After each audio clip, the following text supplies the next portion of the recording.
तो हेलो दोस्तों, कैसे हो आप सब। मैं हूं मनीष। स्वागत है आप सबका कैलकुलेशन इन्फो में, त्रिकोणमिति के नेक्स्ट पार्ट में। तो आज के इस टॉपिक में मैं आपको कई क्वेश्चंस कराऊंगा, 2 3 4 क्वेश्चन लगभग। तो जल्दी से देख लेते हैं, हमारे इस क्वेश्चंस की तरफ आते हैं। तो जो हमें पहला क्वेश्चन दे रखा है ये है, यदि साइन ए इक्वल्स टू 3/4 तो साइन कॉस ए और टेन ए का परिकलित मान कंफ्यूज मत होना कि कोई और मान होता होगा, नॉर्मल मान होता है, ठीक है।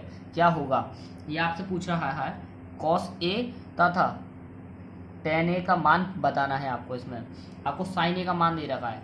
साइन ए से आपको एक त्रिभुज बनाना है। क्या बनाना है? त्रिभुज। तो त्रिभुज बनाने के लिए आपको क्या करना पड़ेगा? इट्स अ नॉर्मल त्रिभुज, ठीक है। आपको क्या दिया है? 3/4। 3/4 का मतलब होता है, पहले आप ये नाम दे दीजिए, ए बी और सी, ठीक है ना। तो आपको जो ये दे रखा है ना 3/4, इसमें से तो साइन क्या होता है? साइन का होता है लंब बटे कर्ण। क्या होता है? यहाँ लिख लीजिए एक बार, साइन ए इक्वल्स टू 3/4। तो ये हो गया लंब और ये हो गया कर्ण, ठीक है। तो 3 लंब आपका क्या होता है? लंब होता है ये, मतलब ये है आपका 3। कर्ण क्या होता है? कर्ण होता है ये, इसका मतलब ये है 4। आपको BC मतलब आपके पास BC की वैल्यू है, AC की वैल्यू है एंड AB की वैल्यू नहीं है। इसका मतलब लिख लीजिए यहाँ पे एक बार, क्या क्या मैंने बताया। BC बराबर 3 एंड AC बराबर 4 और AB बराबर, अभी हम निकाल लेते हैं कितना आएगा, ठीक है। आपको मैंने एक फॉर्मूला बता रखा है। क्या बताया मैंने आपको? याद है या नहीं है? अगर नहीं है तो कोई दिक्कत नहीं, एक बार और देख लीजिए। मैंने पिछली वाली वीडियो में बताया था, इसमें आपको लिंक मिल जाएगा इसके डिस्क्रिप्शन में, ठीक है। तो देख लीजिए एक बार, एक बार मैं लिखवा देता हूँ। इसमें दे रखा है कर्ण का स्क्वायर इक्वल्स टू आधार का स्क्वायर प्लस लंब का स्क्वायर। तो हाँ, कर्ण होता है आपका ये, कर्ण क्या है आपका? AC। आधार क्या है आपका? AB प्लस लंब क्या है आपका?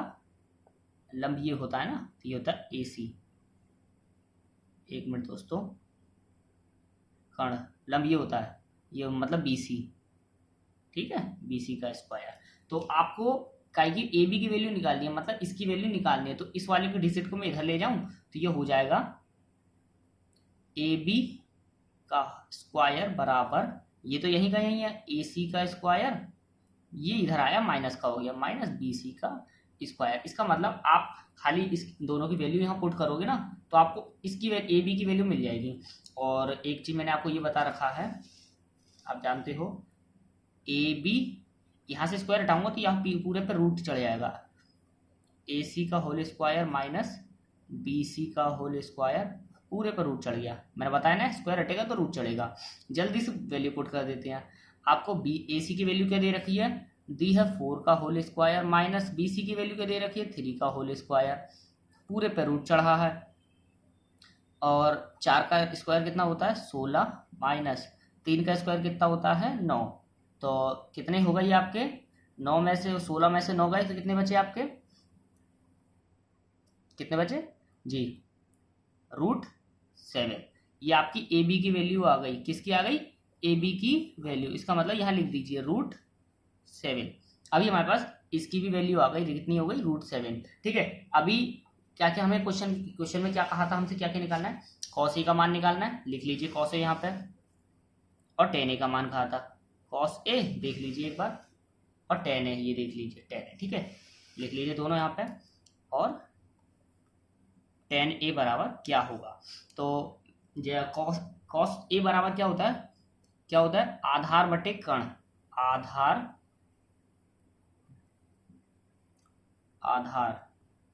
आधार क्या है हमारा? देखिए डायग्राम में देख लेते हैं। आधार ये होता है, आधार मतलब BA या AB एक ही बात है। AB, एक मिनट दोस्तों है, हाँ क्या है, आधार बराबर, आधार ये रहा, लिख लीजिए यहाँ पे, ये आपका हो गया ए बी होता है, ए बी होता है आपका आधार, आधार मैं इधर ऐसे लिख दूं, आधार ये हो गया आपका, और ए सी, ए सी, ए सी देखिए कहाँ, ए सी ये हो गया आपका कण, और ये हो गया आपका बी सी लंब।